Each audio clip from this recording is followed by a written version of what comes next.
Sasa siku nyingine tumekaa almost sasa tena kama 2 months hivi. Sasa siku fulani nikitembea tu kwa simu yake. Kwa nini mimi ukitembea kwa simu yake?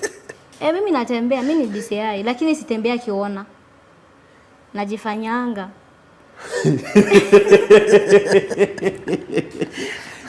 Ngoja, wewe unachokora simu yake? Sana. Kama amelala? Uko na password ya simu yake? Hakuna kitu sina.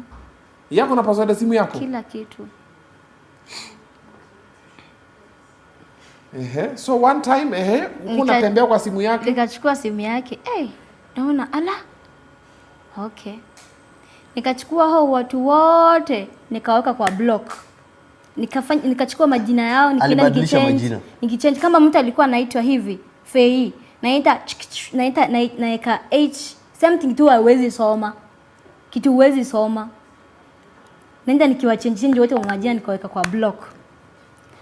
Kidogo nakuja the next day, babe mimi sijui simu yangu kumeenda aje. Simu yangu imeharibika. Ama ni juu ni full. Hebu acha ana restart simu mara ana format simu mzima. Okay, leo imekuwa sawa. Sasa ilikuwa